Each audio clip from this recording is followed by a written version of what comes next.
Saya pasti setiap pasangan yang mendirikan rumah tangga ya, pastinya janji mereka pada satu sama lain adalah untuk setia bersama satu sama lain dalam mana-mana situasi di mana ada kekurangan. Betul. Mereka melengkapi satu sama lain dan mendukung, memperbaiki antara satu sama lain. Betul. Kan? Kekuranganmu, kelebihanku ataupun kekuranganku, kelebihanmu. Ini adalah topik yang akan kita bincangkan pada hari ini dan sudah pun terhubung dalam talian sekarang beberapa orang tetamu yang saya kira cukup istimewa pada hari ini untuk berkongsi kisah hidup mereka.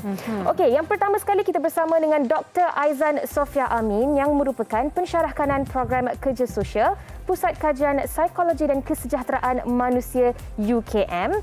Kita juga bersama dengan Nur Akilah Natasha binti Muhammad Zamri yang merupakan seorang usahawan, baru sahaja mendirikan rumah tangga pada tahun ini. Dan kita juga bersama dengan Salman Al-Farisi yang terkenal menerusi sitkom Jenaka Kampung Kalut JKK. Assalamualaikum semua, apa khabar? Selamat tengah hari. Waalaikumsalam dan selamat pagi. Selamat tengah hari. Selamat tengah hari. Matilah nak.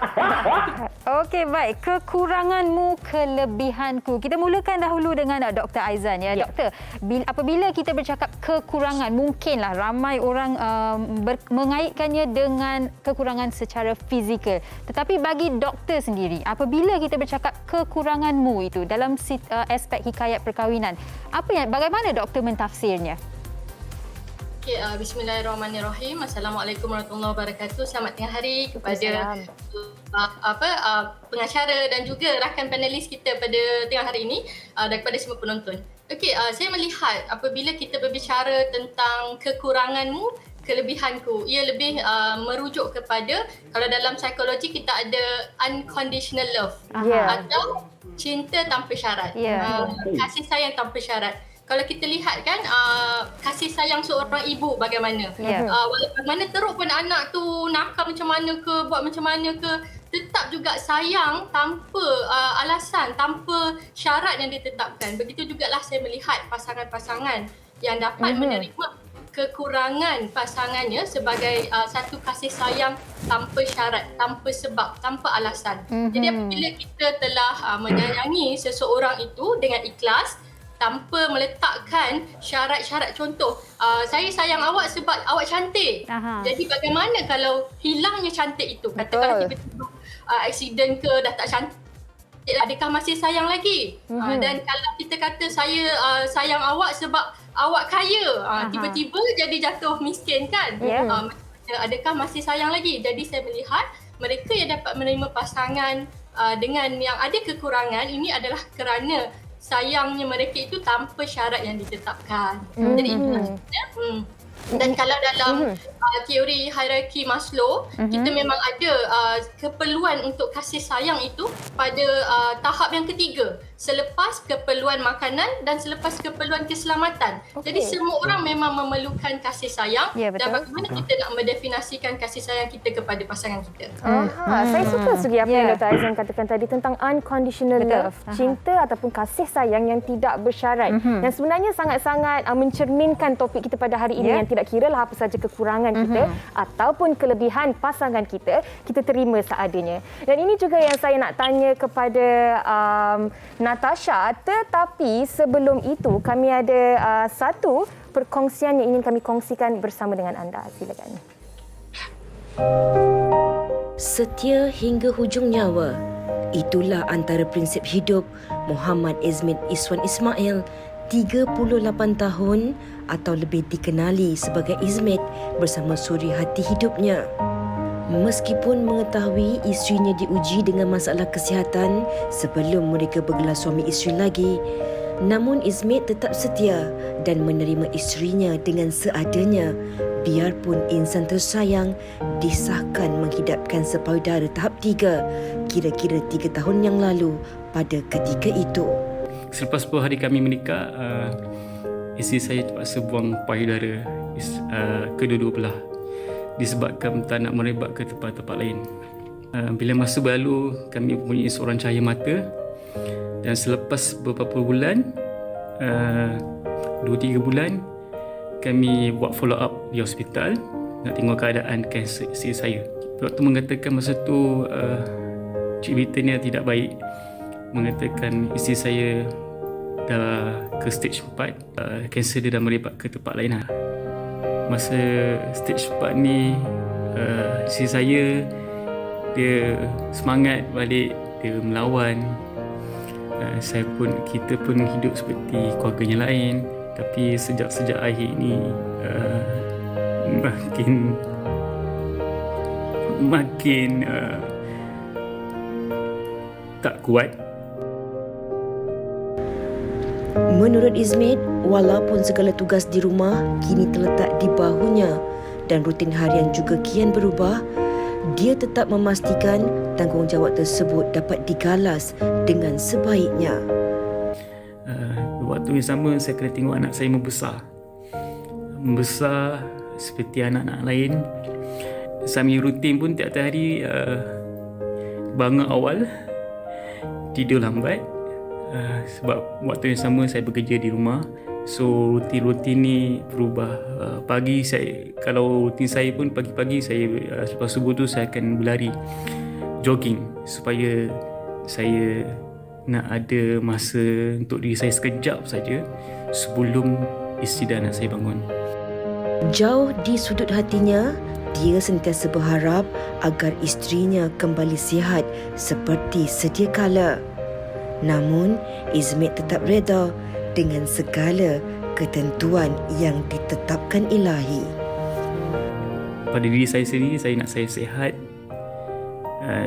kuat, supaya saya dapat menghadapi benda-benda yang saya tak tahu. Harapan saya supaya isteri saya sihat seperti wanita lain di luar sana. Waktu yang sama, saya harap isteri saya bersama saya untuk melihat anak kami membesar.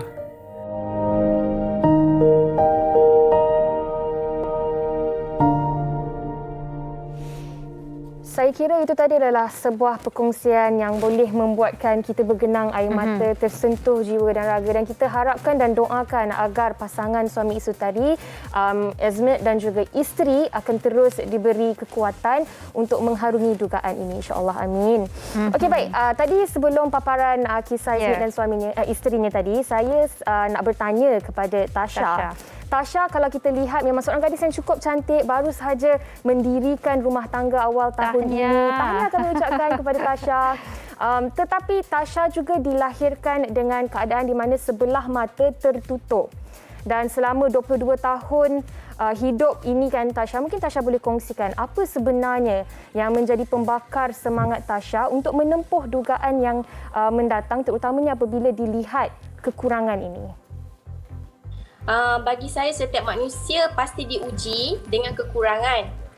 Saya selalulah bersangka baik dengan Allah, membanyakkan doa, berikhtiar, bertawakal dan bersabar. Sebagai manusia, saya bergelar hamba, pasti kita tidak terlepas melakukan kesilapan dan dosa. Saya ubah mindset ke arah yang lebih positif setiap kali bangun tidur. Saya penuhi dengan rasa syukur dan rasa berterima kasih lah. Saya belajar untuk melihat potensi diri saya dari sudut positif. Itu orang kata attitude yang memang baguslah Tasha kan. Tasha, tapi saya nak tanyalah, saya ada terbaca yang Tasha berkongsi sewaktu Tasha muda-muda dulu ramai yang mengejek Tasha di sekolah, budak-budak lelaki kan. Tapi bila momen yang Tasha menerima diri Tasha yang okey, ini adalah bagaimana saya dilahirkan, saya tak perlu mengubah apa-apa, saya terima diri saya sebegini. Daripada habis sekolah tu, saya dah biasakan diri saya, dah biasakan diri saya lah daripada orang-orang luar kan. Orang mengata ke apa ke, lagi-lagi saya bisnes, saya memang kena kuat lah. Sebab kalau saya tak kuat, tak ada orang yang boleh bantu saya. So diri saya sendiri yang kena lakukan lah. Ya, dan sebenarnya kan Sugi, kalau kita lihat di akaun social media milik Tasha kan, memang sangat-sangat positif. Sentiasa tersenyum, sentiasa memberikan kata-kata yang positif di ruangan caption. Jadi saya kira ini juga yang memberi semangat kepada followers Tasha juga yang dah lebih daripada 100,000 sekarang ni di TikTok. Kalau sekarang ni pun tengok Yana, dia tengah senyum saja daripada awal tadi. Dia senyum dengan kata-kata positifnya.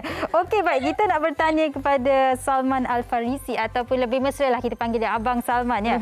Abang Salman, kalau tadi Tasha dah kongsikan yang dia selalu positif kan. Bagi Abang Salman sendiri, bagaimana abang menggunakan kekurangan itu dan menjadikannya kelebihan, dan kini bergelar seorang suami dalam aspek rumah tangga, bagaimana itu membantu menjadikan kekurangan itu kelebihan?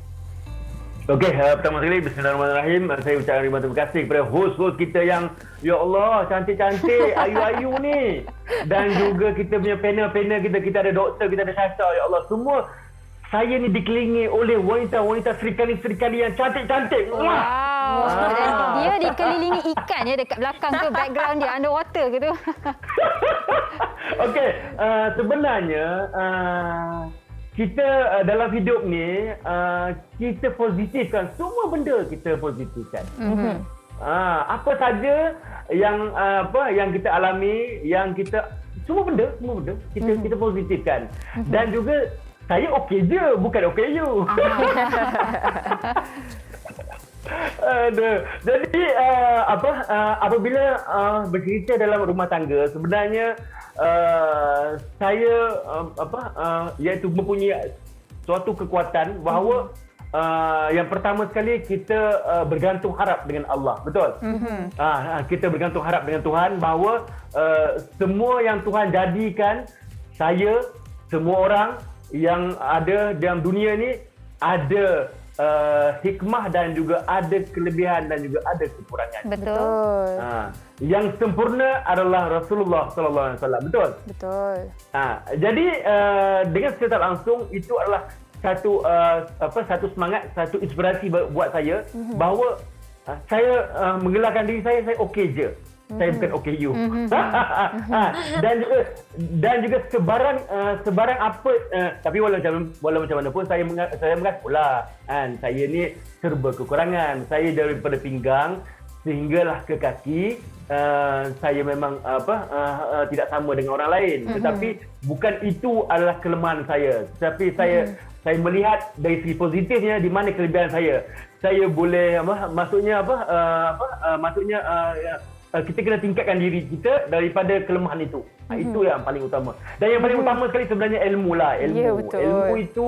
Ilmu itu adalah sebagai pendamping kita. Ilmu itu adalah sebagai ilmu dan juga sebagai ketahanan hidup kita. Bukan bermakna saya pun macam Syasha juga. Saya daripada lahir lagi. Saya dah OKU. Saya sekolah adalah sekolah di sekolah kebangsaan biasa. Saya bukan masuk sekolah khas. Dan juga saya masuk college pun saya masuk yang semua orang normal, yang dikelilingi oleh orang-orang normal macam mana hari ini. Jadi saya melihat diri saya tidak ada kekurangan pun. Sebenarnya kita kena kupas, ini bukanlah saya katakan dalam program ini, maksudnya diri saya sendiri.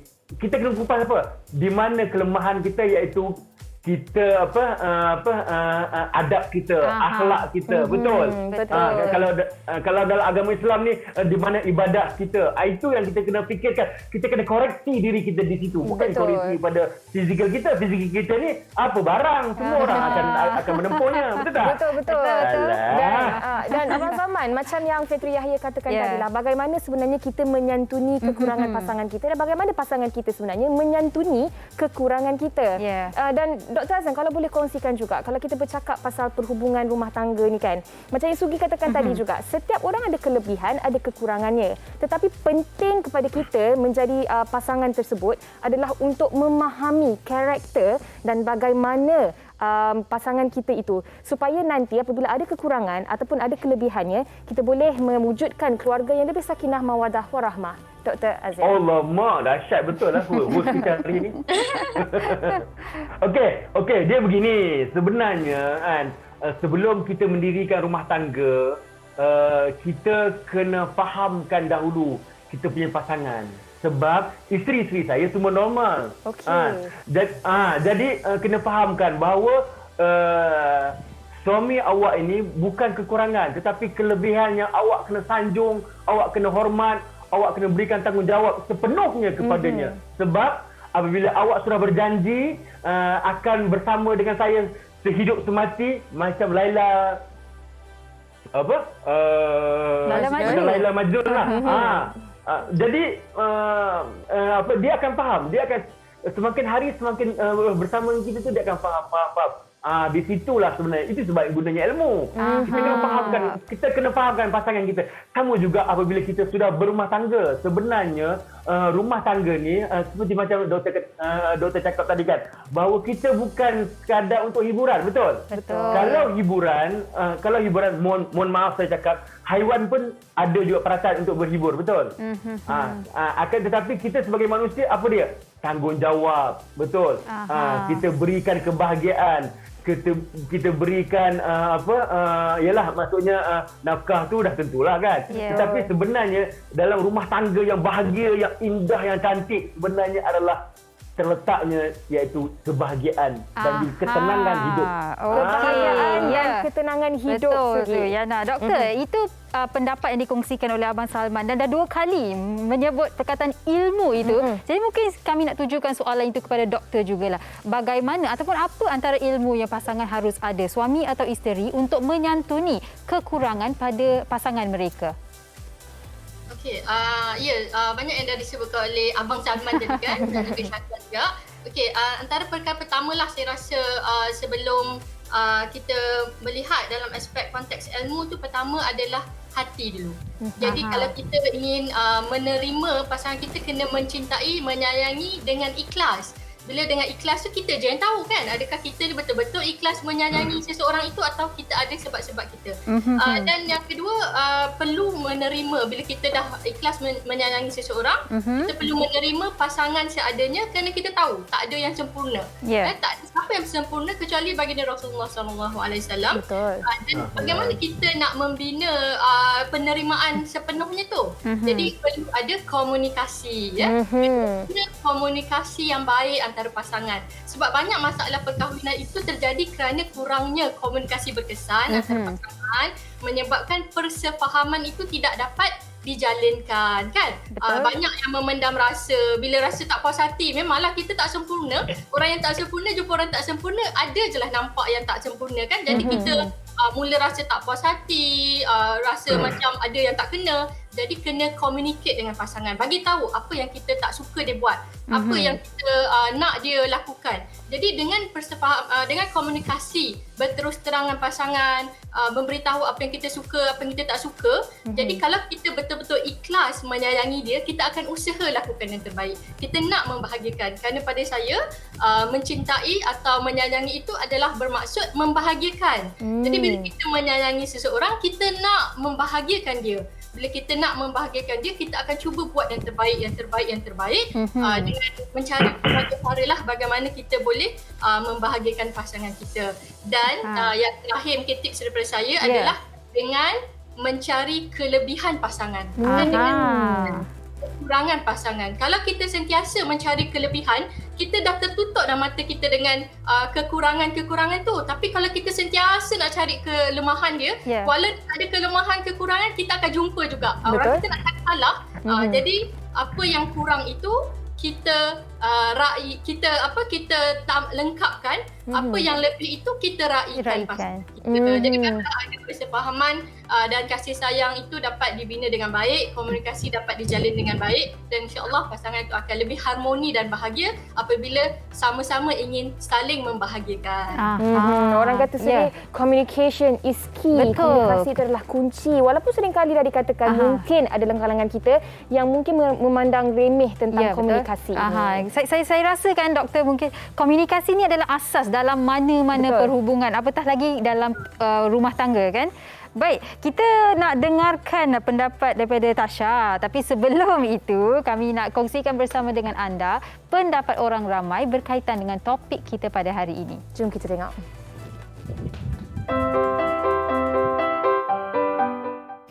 Topik kekuranganmu, kelebihanku ni adalah satu topik yang baguslah, sebab bagi saya lah, menerima kekurangan sebagai kelebihan itu adalah kesempurnaan yang sebenar. Kalau cara saya nak menerima kekurangan pasangan saya, yang pertama saya mesti stop membandingkan dia dengan orang lain.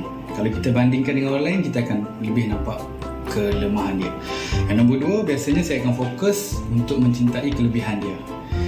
Kelebihan dia tu biasanya akan menutuplah kelemahan yang dia ada tu. Dan yang akhir sekali, saya juga kena terima yang saya juga ada kekurangan dan dia boleh terima kekurangan saya. So secara tak langsung saya pun akan boleh terima kekurangan dia. Saya memang terimalah lebih kepada redha dan terima seadanya sebab kita semua manusia biasa kan. Mestilah ada kekurangan. Kalau dia ada kekurangan, saya pun mesti ada kekurangan saya. Cara saya nak terima kekurangan pasangan saya ni, saya rasa saya cuba latih diri saya untuk rendahkan sikit ego saya tu. Pada pendapat saya, kelemahan itu merupakan satu tanda yang kita adalah manusia. Manusia mempunyai kelemahan yang tersendiri. So, saya lebih suka untuk menggunakan ayat yang berpasangan ni adalah complete each other, we complete each other. So bila kita faham konsep itu, kita faham yang setiap kekurangannya ada pada kita, dan sebaliknya, kekurangan dia ada pada kita dan kekurangan kita ada pada dia. So bila kita faham tu, tiada lagi pemikiran yang kita adalah lebih baik daripada pasangan kita.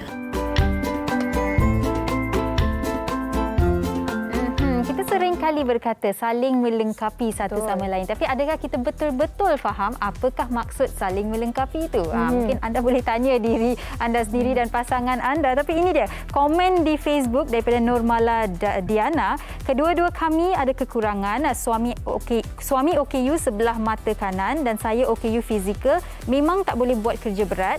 Dah 12 tahun berkahwin dan dikurniakan 2 orang cahaya mata dan saling menerima antara satu sama lain, dan kelebihan pasangan saya sentiasa membantu saya. Wow. Inilah orang kata saling melengkapi tu tadi. Walaupun masing-masing ada kekurangan dari segi fizikal, tetapi kekurangan ini yang menyatukan mereka dan menguatkan mereka sebenarnya. Betul. Dan ini juga yang saya nak tanya kepada Tasha. Kalau Tasha boleh kongsikan. Macam tadi kita dah kata tahniah kepada Tasha, dah ucapkan tahniah kerana perkahwinan awal tahun ini. Tetapi untuk Tasha secara peribadi, bagaimana Tasha dan suami terutamanya menerima kekurangan antara satu sama lain dan membuat keputusan untuk mendirikan rumah tangga? Okey, di dunia ni kita semua tak sempurna. Setiap orang memiliki kekurangan dan kelebihan masing-masing lah. Begitu juga dengan pasangan yang sempurna. Kita pasti akan memerlukan setiap kekurangan dalam proses hubungan. Namun faktor kekurangan inilah yang menjadi kunci agar pasangan lebih peka, saling mengerti dan melengkapi antara satu sama lain. Apa pepatah orang kata, cinta tak harus mencari kekurangan pasangan. Yang penting dan terpenting bagaimana kamu saling melengkapi dalam kekurangan. Setiap hubungan percintaan yang dijalin dua insan pasti diwarnai oleh perbezaan pendapat. Kata-kata saling melengkapi boleh dijadikan sebagai peringatan kepada pasangan kita. Okey Tasha. Dan kalau Tasha juga, itu dari sudut perkahwinan kan, memang harus saling melengkapi, menerima kekurangan. Tetapi Tasha juga seorang yang aktif di media sosial, apatah lagi dalam mempromosikan bisnes yang Tasha ada. Bagaimana Tasha menerima respons dari mereka yang follow Tasha ataupun yang tidak follow Tasha sekalipun, terutamanya di social media ni, sebab kadang-kadang social media ni sangat-sangat menakutkan. Macam yang saya cakap tadi, saya seorang yang positif. Apa yang orang cakap tentang saya positif je. Saya anggap itu adalah lumrah kehidupan, lumrah kehidupan kita lah. Macam saya cakap tadi, saya seorang yang positif. So, apa-apa keadaan yang datang, ujian yang datang, saya positif je. Dan saya pasti kelebihan Tasha adalah sebagai seorang yang positif, dan pastinya suami Tasha pun melihat kelebihan itu, yang Tasha ni seorang yang positif. Jadi kekurangan mungkin di mata orang lain, Tasha ada kekurangan dari segi fizikal, tapi di mata suaminya Tasha adalah sempurna. Ada kelebihannya yang suami sentiasa melihat. Dan kini nak tanya kepada Abang Salman lah kan. Tadi doktor dah berkata komunikasi itu amat penting dan abang pun ada berkata yang kita mungkin kekurangan itu kita lihat dari sudut karakter seseorang pun, bukan sahaja dari sudut fizikal. Jadi mungkin bagi Abang Salman boleh kongsikanlah betapa pentingnya komunikasi dan apabila pasangan itu ada kekurangan dari segi karakter. Okey. Hari ini dengan berkat hari Jumaat ni saya nak meluahkan satu rahsia. Boleh ke? Boleh kalau boleh ke rahsia? Ini rahsia ni belum pernah saya ceritakan kepada siapa, bahkan kepada isteri saya sendiri. Okey. Ini khas untuk wanita hari ini saja. Rahsia ni pernah saya bocorkan ni. Baik, silakan. Okey, apa dia? Apabila saya sebelum balik daripada syuting, daripada bekerja, daripada meeting, daripada show pentas sebagainya, jadi MC ke sebagainya, dalam perjalanan saya bawa kereta, saya balik, saya nak membahagiakan isteri saya. Itu yang pertama. Yang kedua, saya akan create apa hari ini sekejap lagi malam ke petang ke pagi ke saya nak jumpa dengan isteri ni. Benda apa yang saya boleh bahagiakan dia walaupun sikit, walaupun apa saja. Jadi saya balik ni okey, apa benda saya nak buat? Apa benda saya nak serahkan, saya nak bagi gift kepada isteri saya.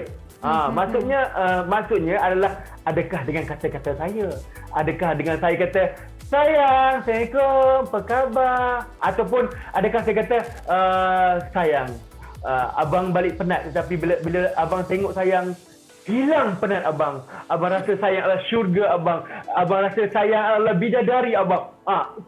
Apa benda yang saya nak cakap, ataupun sesuatu, ataupun saya nak beli barang ke, saya mesti, setiap kali balik, saya mesti buat sesuatu untuk saya bahagiakan isteri. Sebab ini sebenarnya inilah dia tadi, iaitu titik point untuk kita nak berbicara yang baik-baik, betul? Nak berbicara yang positif. Yeah. Kalau kita balik kita tak ada koreksi diri, kita tak ada kita balik, lepas tu pula kena balik-balik pula, mungkin kita tak tahu kan, isteri kita pun tiba-tiba dekat rumah anak main sos tumpah sebagainya, dia temper, kita pun balik, kita betul-betul Assalamualaikum, woi, kau pakai salam, masuk je lah. Kan dah kena, betul tak? Kan dah kena. Tapi kalau kita tuliskan benda tu kan, kenapa sayang, apa dah berlaku ni, tak apa, abang boleh uruskan, tak apa, yang penting sayang rehat, duduk dan diam. Jadi baru dia kan, kita ni sebenarnya tak kira wanita ataupun lelaki, apabila kita santun dengan kasih sayang, kita berikan kebahagiaan kita tu walaupun tak jujur, tetapi kita lama-lama benda tu akan jadi benda satu yang solid kebahagiaan.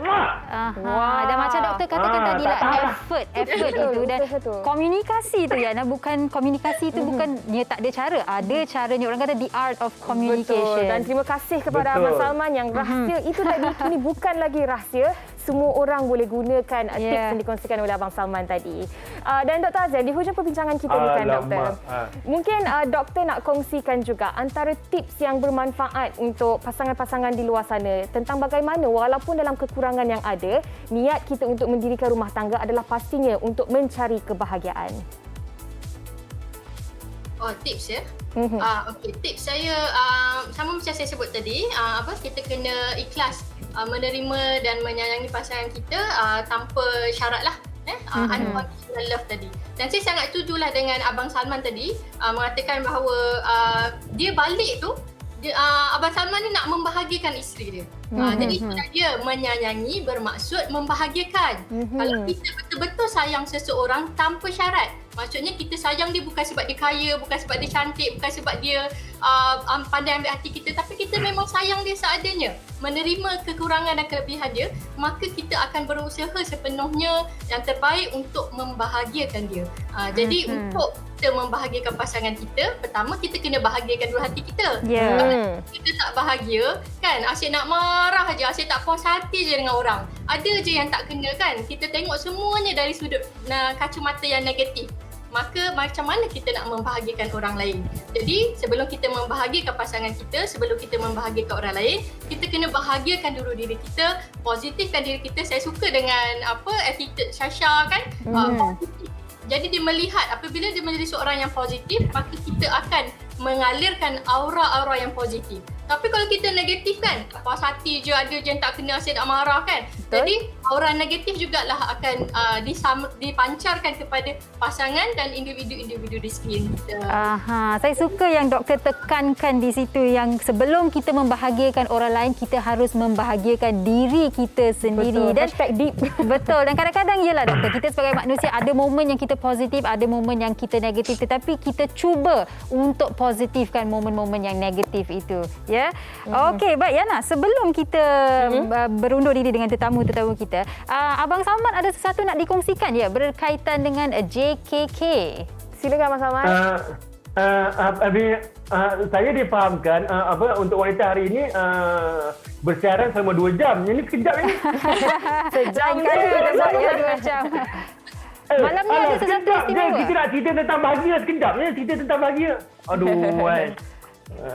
Okey, tak apa. Okey, yang paling penting korang peminat-peminat Tegar, JKK, sitcom JKK, jangan lupa untuk tengok malam ni 10 malam di TV3, sidang JKK untuk musim yang ke-7. Dah 7 season, 7 musim dah JKK. Tahniah Abang Salman. Okey, baik, kami juga nak ucapkan terima kasih kepada Dr. Azian Sofia Amin, Pensyarakanan Program Kerja Sosial, Pusat Kajian Psikologi dan Kesejahteraan Manusia UKM, kepada Nur Akilah Natasha binti Muhammad Zamri dan juga kepada Abang Salman Al-Farisi kita atas perkongsian pada hari ini. Dan saya kira untuk memberi inspirasi dan juga ilham sebenarnya kepada pasangan yang mungkin tidak tahu bagaimana sebenarnya nak menyikapi dan menyantuni pasangan kita. Baik, terima kasih sekali lagi, jaga diri dan kami suka energi ataupun positif energi itu. Terima kasih. Assalamualaikum. Okey semua, terima kasih semua. Take care, be careful. Okey. Terima kasih.